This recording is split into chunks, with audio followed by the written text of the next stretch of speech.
Good morning. In today's lesson in Unit 1 on Foundational Skills, we will be reviewing how to solve equations using inverse operations. On today's warm-up, I asked you to solve some simple one-step equations to get you started on the solving process. Now, when I say solving one-step equations, it means the problem requires one mathematical operation to isolate the variable. So in problem number 1, x minus 8 is what we're looking at. We want to get the variable x alone using the inverse operation of the math symbol we see there. So I currently see minus 8, so I'm going to use minus's inverse operation, which is addition. Now remember, whatever you do to one side of an equation, you have to do to the other side. So I'm going to add 8 to each side. When I do that, the negative 8 and the positive 8 cancel each other out. So all that we have left over is the variable x. So I bring that part down. And then on the left side of the equal sign, I'm going to go ahead and add those two together. We're trying to keep the equation balanced. That's why whatever we do on one side, we have to do the other. So since we added 8, we're going to add 8 again. That equals 14. And that's our answer because x is now isolated.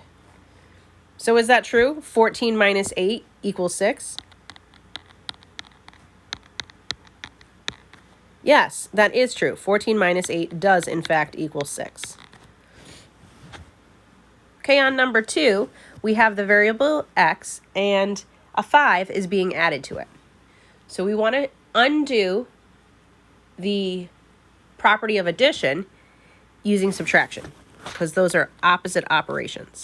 They cancel each other out. So I'm going to subtract 5 from each side.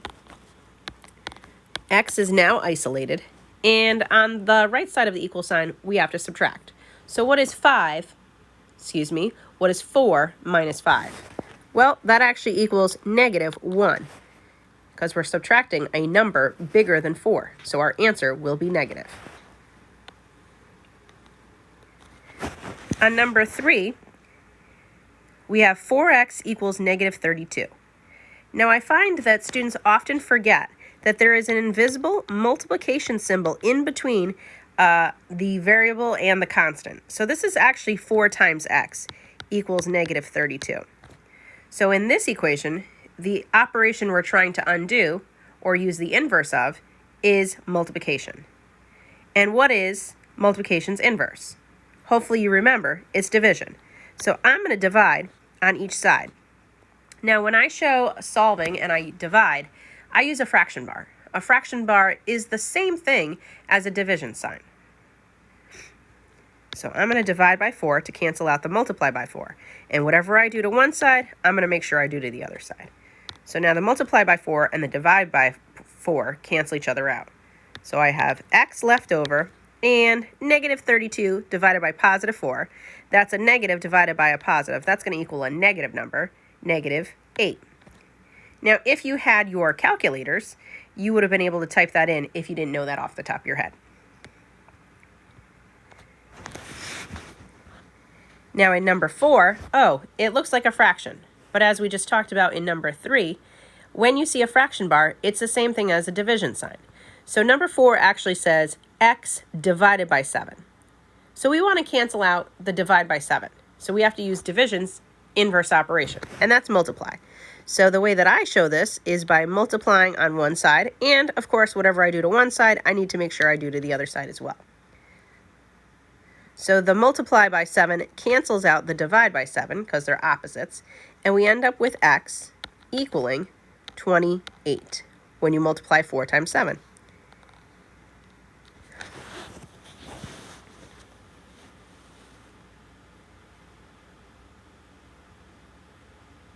Go ahead and check your answers on your warm-up. And then we're going to move on to the note sheet.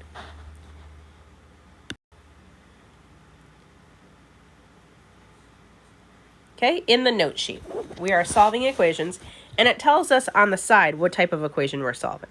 So we are going to do the example problems together, and then later on, you're going to do the tried out problems on your own. So the first example is another one-step equation. but we really do have a fraction this time. 3/4, remember that is going to be times x because the constant term and the variable are right next to each other. So this is 3/4 times x, and that equals -15. Now this is a one-step equation because we are going to get rid of the constant that's preventing the variable from being by itself, all in one step. So if you took my class last year, you may remember, maybe not, you may remember that we used something called a reciprocal.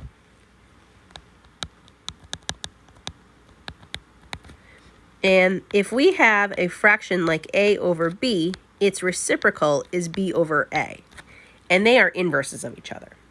So in this first example problem, I'm going to multiply 3/4 by its reciprocal, 4/3. And keeping up with the same theme from the last slide, I'm going to make sure I do it to the other side as well. Okay, so now the 4's cancel each other out and the 3's cancel each other out. So all that remains is x. So we used one operation to cancel out the constant with the variable. Now on the other side, I'm going to go ahead and do some fraction multiplication. So when I see the number -15, I can make that into a fraction by putting it over 1. Now I'm going to multiply the top with the top and the bottom with the bottom. So -15 times 4 is going to equal -60. And the 1 times the 3 is going to equal 3. So the last thing I need to do is reduce that fraction. So what is -60 divided by 3? Go ahead and use your calculators if you need to. -20. So now a one-step equation doesn't mean one step to get the answer, because we did have to do a couple of steps to get our answer over here. A one-step equation is used when you only need one operation to isolate the variable. Now in example 2, it says it's a two-step equation. So think in your mind you're going to be doing two mathematical operations to get the variable by itself. If you haven't used two operations, then you have not probably isolated the variable yet, and there's more to do. So on these equations, I like to go ahead and draw an equality line to keep my equation balanced. That way I really remember whatever I do to one side, I'm going to do to the other. So we're trying to get x by itself. Right now it's being multiplied by 3, and 8 is being subtracted from it. When we are solving equations, we actually have to use inverse order of operations. So we don't start with a multiplication, we start with addition or subtraction if we have it. And this one we have subtraction, so let's start there. So we're going to add 8 to each side, because adding is subtraction's opposite, or inverse operation. So the -8 and +8 cancel each other out, and I have 3x remaining on the left side. I'm sorry, that's the right side. And 1 + 8 on the left side equals 9. So that was one step to isolate the variable. We still need one more step to isolate the variable. And I see that I still have 3 times x remaining. So I'm going to undo the multiplication by dividing. And whatever I do to one side, I have to do the other side. So now I have x equals, and 9 divided by 3 is 3. Hopefully you didn't use your calculators for that one. It's okay if you did. Just means it was a long summer. So now, the next example says multi-step and the distributive property. We reviewed the distributive property a couple of classes ago. When I look at this distributive property problem, I see a negative sign in front. What I want to do is go ahead and add a 1 next to that sign. That way I remember that I'm distributing -1 to both terms in the parentheses. So -1 times, distributive property is multiplication, -1 times 5x is -5x. And -1 times +12 is -12. And that's still going to equal +18. So step number 1 was to use the distributive property. Now this looks like a two-step equation to me, because I see multiplication and subtraction still left. I'm going to go ahead and cancel out the subtraction first. So I'm going to do that by using its opposite, which is addition.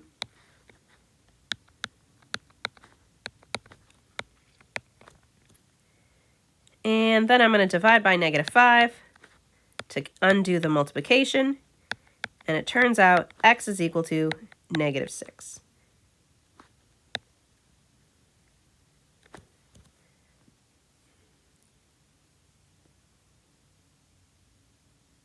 Okay, let's go ahead and head on over to the second page. If you need to pause to catch up, please go ahead and pause the video and then move on to the next page when you're ready. Oh, first example on this page says multi-step again, but combining like terms.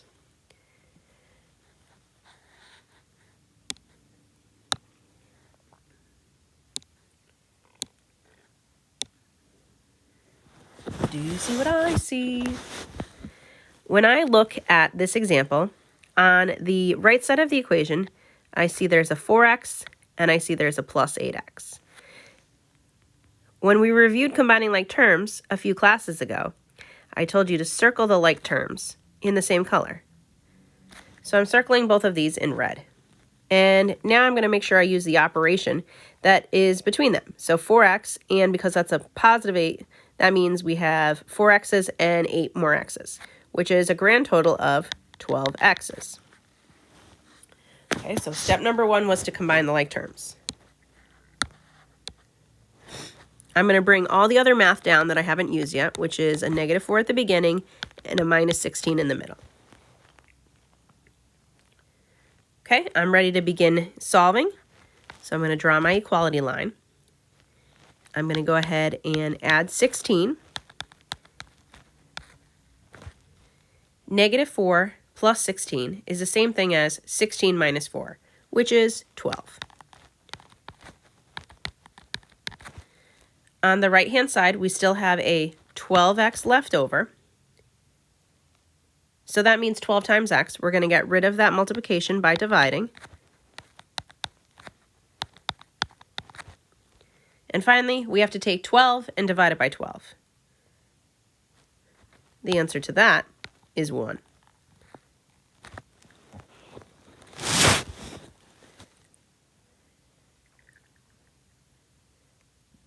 Okay, example number 5 says variables on both sides.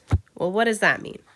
Well, if you look on the left, there's an x term, and if you look on the right, there's another x term.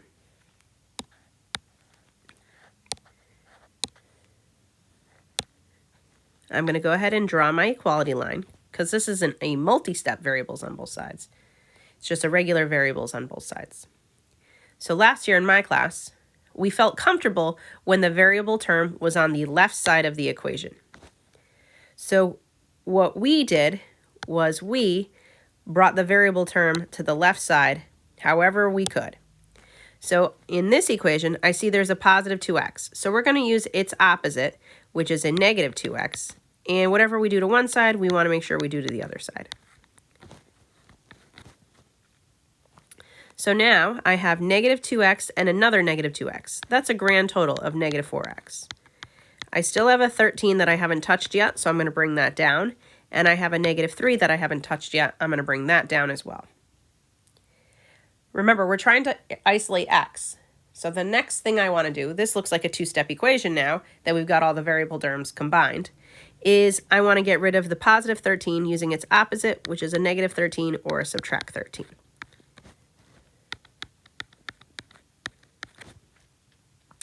Negative 3 minus 13 is going to equal negative 16.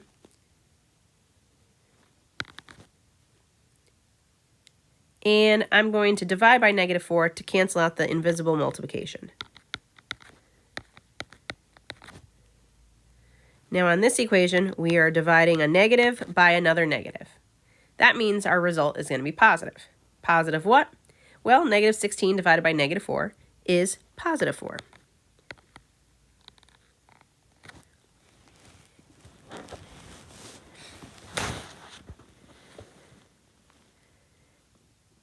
And this last example problem says multi-step.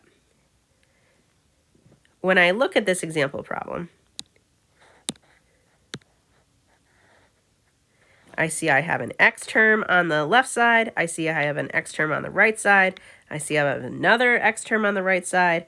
I also see some parentheses. So there's a lot going on. So the first thing we need to do is simplify the equation. When you simplify an equation, you're going to go ahead and use the order of operations. So that means parentheses, exponents, multiplication, division, addition, and subtraction.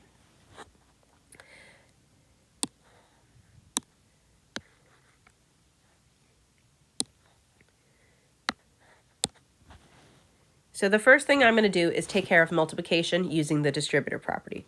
So I'm going to distribute -4 to both terms. -4 to 1x and -4 to 3. -4 times 1x is -4x. And -4 times 3 is -12. Okay, I'm going to now bring down the math that I haven't used yet, which is this 4x over here, the equal sign, and the other side of the equation. Do you see what I see? On the same side of the equation, I see 4x minus 4x. What happens when you take 4x's and you subtract 4 more? Well, you end up with none. So in this example, the variables end up canceling each other out on the right side. Let's go ahead and bring all the math that we still have remaining down. 18 minus 6x equals -12. I'm going to draw my equality line. And this 18 is preventing the variable term from being by itself. So let's go ahead and start by subtracting 18 to cancel out the fact that that is a positive 18. How do I know that that's a positive 18? Because there's no minus sign in front of it. There is a minus sign after it, but that doesn't go to the 18, that goes to the 6. So now the positive 18 and negative 18 are canceling out, so I have a -6 left over, and that's going to equal -12 minus 18, which is -30. Okay, one last step in this multi-step equation, and that is to cancel out the multiplication, the invisible multiplication. So we're going to divide by -6. Don't forget your negative sign, because that can totally change your result. And we end up with x equals -30 divided by -6. As we talked about in the last example, a negative divided by a negative is a positive. Positive what? Well, positive 5.